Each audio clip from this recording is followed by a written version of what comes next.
Have you ever wondered about the process of making an impulse response? I mean, I definitely have. You guys have seen me do this in the studio before, as well as traveling all the way out to Malibu and making one of these in a cave. But today, instead of having me do it, we're gonna go to somebody that's extremely known for doing this. Today, I'm with Ryan Harvey. Want to tell a little bit about yourself? Hey everyone, I'm Ryan Harvey from Make Believe Studios, and I created the infamous Impulse S-Pres. And today, Ryan's gonna walk you through the process of starting with a cabinet and a microphone and everything that you need to be able to create an impulse response in your own home. We're gonna be using the SE Electronics Dynacaster microphone on this, which is gonna be really cool. Thanks SE for that. And we are going to be giving you guys the impulse that is made today, and it'll be down in the description below. So I'll let you take it away from here.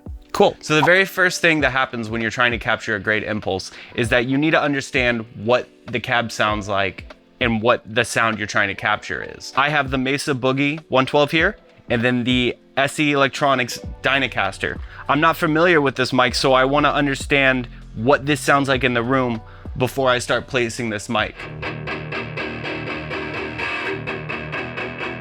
I don't mind that tone though.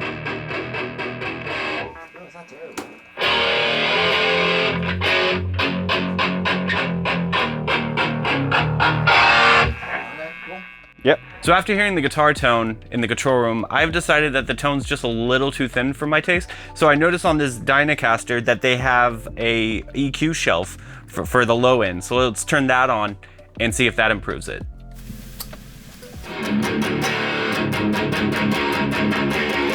That's better.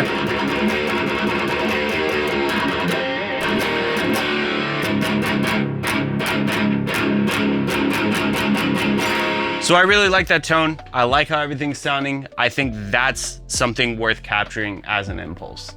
So let's do it. All right, so now that we have a guitar tone that we like, let's capture an impulse. Where I like to start first is I like to grab a 12-second sine sweep, and that this is going to be what I run through the cab to capture it. You can hear it kind of like this.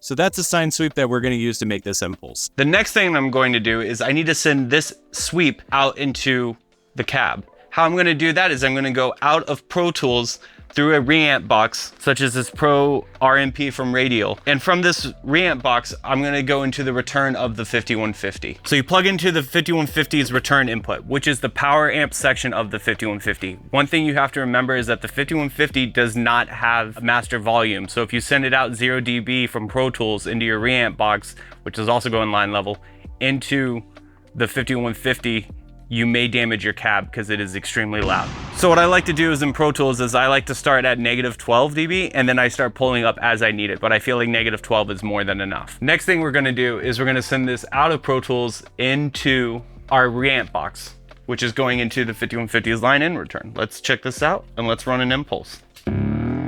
See, that's way too loud. So what I've got to do is I've just got to keep on turning this down until we hit a level that's acceptable. Still too loud. Still clipping. And I've got this down almost 45 dB.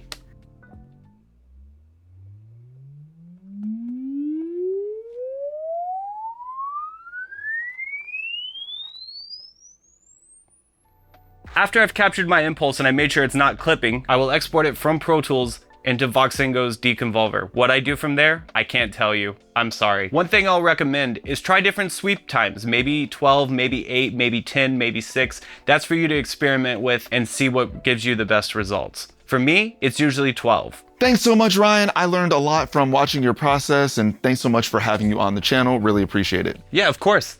Happy to be here. Happy to be here at Make Believe Studios as well. One thing that was really cool about when you were using that SE Electronics mic is when you flick the switch to bring the bass boost to come up. And one thing about that is it brought a lot of subs in, and I'm hoping this video does too. Make sure to hit that subscribe button, like button, and notification bell for when we upload new content. And make sure to follow Make Believe Studios as well as Joey Sturgis Tones.